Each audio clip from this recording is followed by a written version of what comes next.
Wellness with Shal podcast. I'm really excited to have a guest here today, Kate, with us on a very important and a special topic. A quick introduction. Kate Wright is the go to coach for mentally exhausted women over 30, ready to break free from crash dieting and rebuild self trust. As a founder of KateAnnFit, she offers a real anti extremes approach to fitness and nutrition that fits real life, not perfection. Kate specializes in helping women navigate health challenges like ADHD, anxiety, and depression with sustainable, guilt free strategies. Her work empowers women to reconnect with their bodies, find peace with food, and stop waiting for the perfect time to change. So, with that, welcome, Kate. Thank you for joining us today. Thank you. Thank you so much for having me. I'm so excited. Yes, we're very excited to talk about this topic. And where are you calling us or dialing from today? So, I'm currently in Orlando, Florida. I've been traveling for the last 3 weeks for work, but I permanently reside in Richmond, Virginia. Okay, awesome. That's where my daughter goes to college. But Oh, really? Did she go to VCU? no, VT or Virginia Tech. But Okay. Okay. yes. Gotcha. Awesome. All right. So, with that, the topic for today is women and burnout, the truth that no one talks about. So, the first question here, right? So, the obvious but often overlooked, why isn't wanting to feel better enough for so many women to actually start making changes? I love this question. And it's truly because wanting to feel better is emotional, right? Change requires structure and safety. And so many women are operating in survival mode right now. They want to feel better, but their nervous system is so overlooked that adding one more thing, even something healthy that you feel like you should be doing, feels like too much, right? We have to stop treating motivation like it's like this light switch. And we have to start helping women build systems that feel safe, doable, and supportive for their lifestyle. Too often we're talking about like willpower, and if you had willpower, you would do it or whatever. But it's not about that. It's about capacity. They don't have the capacity to do these things. Yes, no, totally agree. And I mean, like for me, just as a health coach, right? And as I teach yoga, breath work, and since I'm also in the corporate tech world, I just see the surface so much recently, right? And I get it because there's just so much uncertainty in so many aspects around us. And, and I feel like that adds more stress along with being a parent and trying to manage everything else, right? So I feel like women, I don't know, constantly go through this cycle in different phases of life, right? For different things, of course. So I think it's just a very important topic to bring awareness to and, just talk more. So I'm super excited to ask you a lot more questions and learn more here. Yeah. On to the next, right? So you work with a lot of women who are mentally exhausted. And what do you see as the real root of this exhaustion beyond just hormones or, potentially lack of those? Yeah.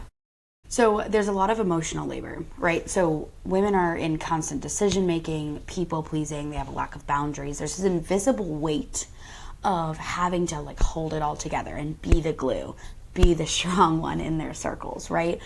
And that strength comes from constantly pushing their own needs aside.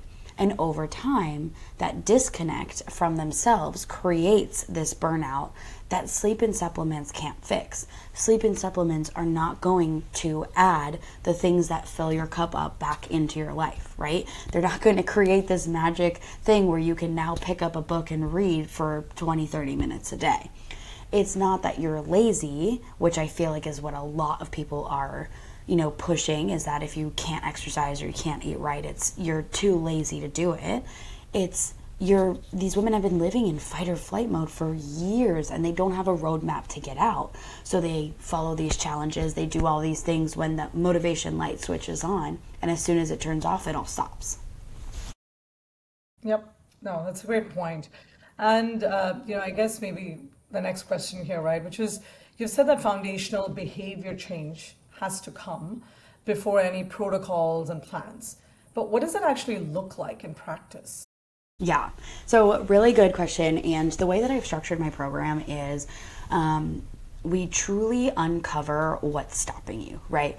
We're meeting these women where they're at and not what they think that they should be doing. So before we get into the macros and the workouts and all of the nitty-gritty stuff, first we have to look at like what's already on your plate.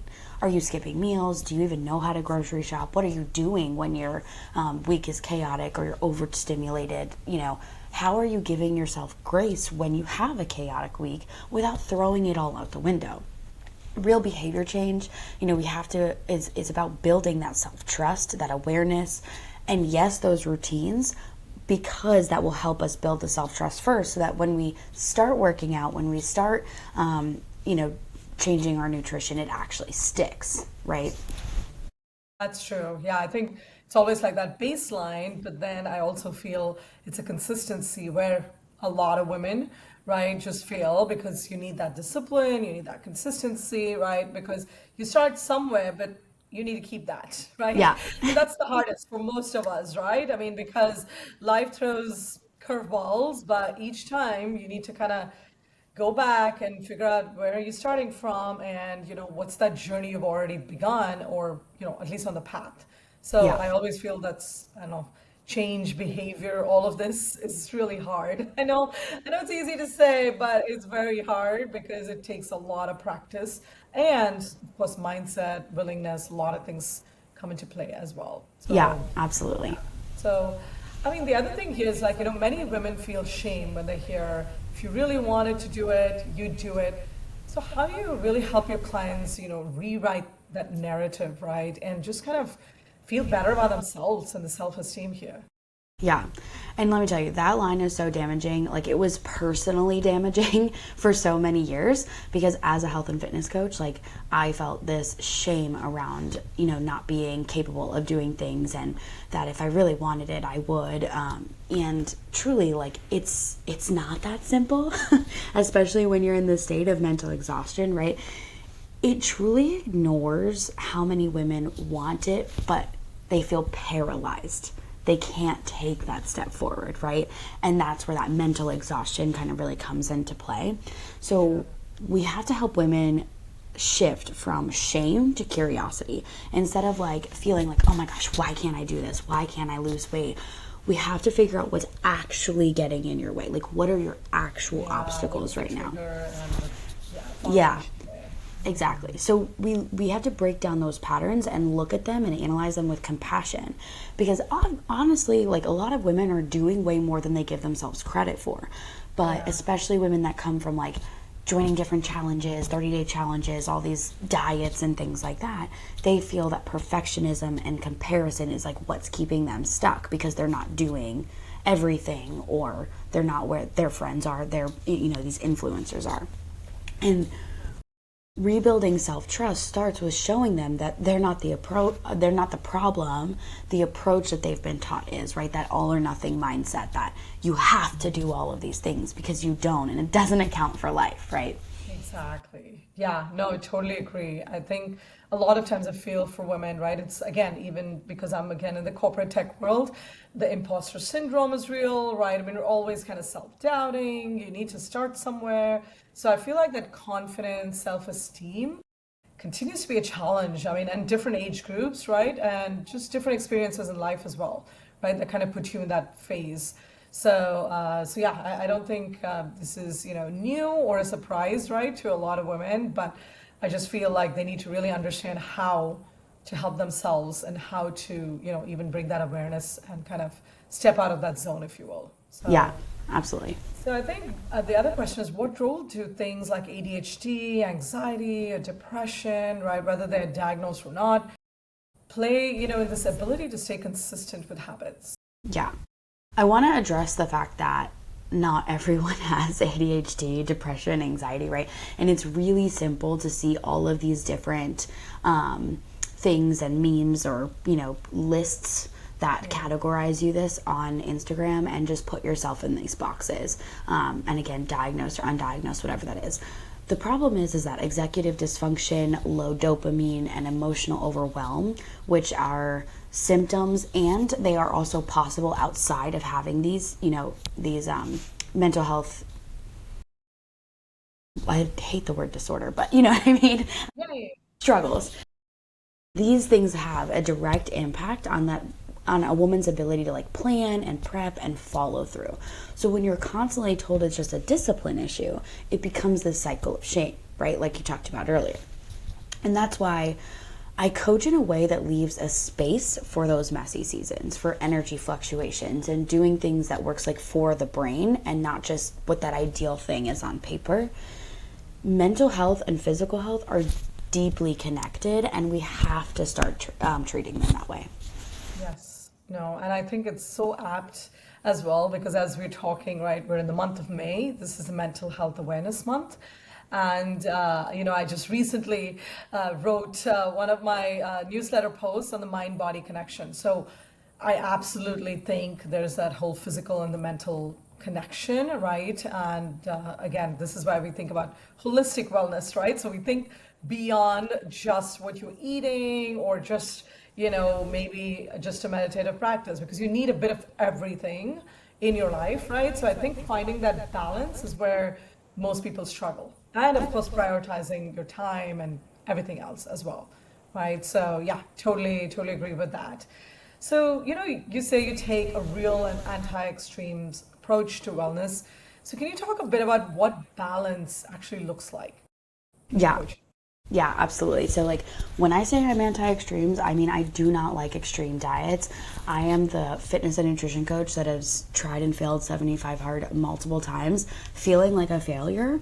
And then I realized it's not the end all be all. Like, just because I haven't done it doesn't mean that there's anything wrong with me. And I realized that extreme approach was what was really hindering me because I'm just not built for it.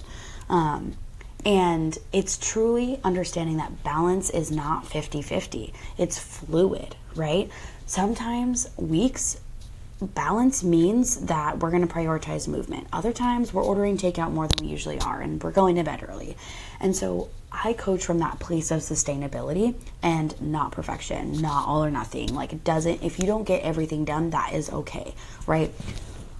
We don't have any rigid rules inside of my program, and if my clients have a drink at dinner or they skip a workout because life just got really busy, a friend needed you for some reason, whatever is going on in your life, like we don't have shame behind that, right? And we have to focus on the why behind the choices that you're making and how to build habits that honor that energy, your goals, your life. True balance is built on flexibility and self-awareness. And, a great example that literally happened this week, my client, her husband is away and she's home with her two kids. And, she's also a small business owner. So like her weeks are kind of fluctuating at a constant rate. And in her check-in, she told me she took her foot off the gas in terms of like her food and, workouts and things like that. And that's okay. There's nothing wrong with that. But what we need to do is utilize that as a learning moment. So what we did in this moment was like, okay, it's okay that we couldn't put all our energy there, but how could we have helped ourselves in that situation so that we don't feel guilty for skipping things, but we also don't have to like take that mental capacity to think about it. And so the plan now is every time she kind of like cooks meals, she's going to do 1 or 2 extra servings, put it in a container, put it in the freezer. So when life gets really busy, she has 3 to 4 meals at all times that she can kind of choose from. And it's that flexibility and again, that self-awareness that it's okay that we're not cooking. It's okay that maybe things aren't going to be perfect, but I have the self-awareness that I need to do those things to help myself in more ways than just meeting my macros, right? Yes. Oh, yeah, totally. And I think women suffer with this guilt for so many things. I mean, including working moms, right? Especially when they've just had a baby or when, the kids are really young and they constantly go through this of, I'm in this guilt mode, right? And so I think it's guilt. I mean, that's just an example. But again, to your point, I mean, there's guilt in different ways as well, right? Where, as a parent and as a mom, you're It's just a lifelong process, right? Yeah. So you're constantly kind of, going through different phases of life and you're like, did I do enough? Or, oh my gosh, I can't do this because I need to prioritize this. And then you skip your own self-care. And so I always go back to like, well, you can't pour from an empty cup. So first, you have to care for yourself. And if you don't do it, sorry, but nobody else is going to tell you that. So you have to, kind of put your foot down. You have to put that time and do it for yourself. So Yeah. I think it's just so important for, women to be more aware and actually take that responsibility on themselves to find that time. Yeah, absolutely. All right, so what are some of the first steps you guide women, right, when they feel completely disconnected from their bodies and they're burnt out? Some quick fixes. Yeah. So when it comes to the program, a lot of the times women join and they're like, okay, what are my workouts? What are my macros? What are the calories? Where's my meal plan? And I'm like, no, we need to slow it way down, right? We get curious instead of getting critical on ourselves. And we start by helping them build this awareness around what their body actually needs, what their lifestyle is needing. How do we support that? And not just like what the internet says or what your influencer challenges say, right? And sometimes it means that we need to have more consistent meals throughout the day. We need to prioritize hydration. We need to figure out how to move more intentionally depending on, your lifestyle. And it's not just about burning calories. It's about being able to build this flexible lifestyle that works for them, right? So we need to strip away the pressure and we start to focus on what showing up imperfectly but consistently really means. And that first win isn't the number on the scale. I'm telling you that my clients do drop 15 pounds in 4 months, but it's not within the first 2 weeks. Yes. And so it's that moment that they realize that I can trust myself to follow through, right? And a great example is one of my clients. She was having a very stressful week. She left her workout until Sunday. She was at her in-laws and things just kind of like went haywire. And she really, really wanted to get this workout in. So what she did was, while there was just like a lapse in like what they were doing, when people were just kind of all sitting around talking, she was like, you know what? I'm going to go downstairs and get a workout in. And she went into the basement and got a workout in at her in-laws. And people like loved that for her. They were so supportive. They were like, yeah, do your thing, girl. And she was up and back in like 30 minutes. No big deal. But she showed up for herself in that moment. She pushed herself outside of her comfort zone and she didn't allow, the environment to dictate what was right and wrong. She chose what was best for her. That didn't come from 2 weeks of learning these things, right? That came from a long time of us really pushing past the boundaries, identifying the obstacles, and uncovering that connection between her goals and what she needed to do to get there.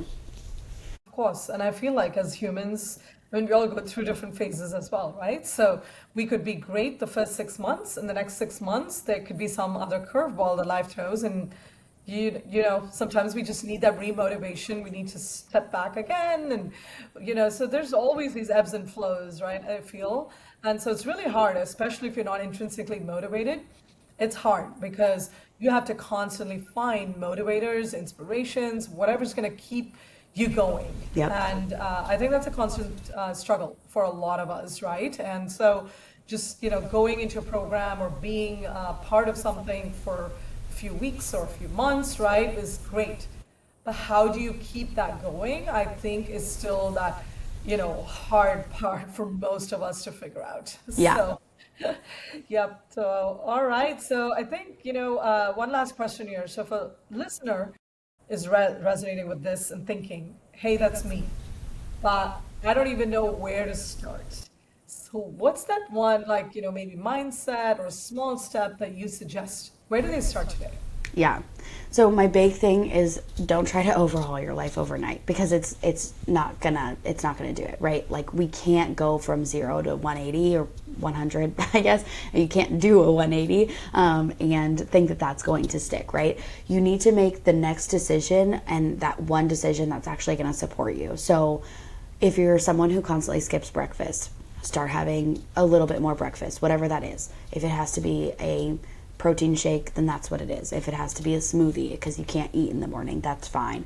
If it's a grab and go waffle, just start by doing that. Or maybe it's drinking water, maybe it's saying no. You know, a great example is this week I was posed with lots of options to go out and drink, but I also knew that I'm traveling for several weeks, I'm tired, I needed to get some exercise in. If I did that, my week was going to go to crap. So I was like, you know what? I said no and I went to bed, and that's okay, right? So finding that next step, that next decision. Maybe it's we go for a walk because it feels good and it's nice outside, the sun is good on your skin, but not because it's a part of your plan, but because it's something and a decision that's supporting you in that moment. And when it comes to mindset, we have to start believing that like we're not behind, right? So we don't need to do all of these crazy things to get us to where we want to go. We're just rebuilding. So rather than thinking, oh my gosh, I'm never going to get there, I'm so behind, it's just, you're just rebuilding where you're at. Every tiny step that you take is proof that you're already doing it. And you don't need a perfect plan in order to do that. You just need a starting point that's going to keep you showing up.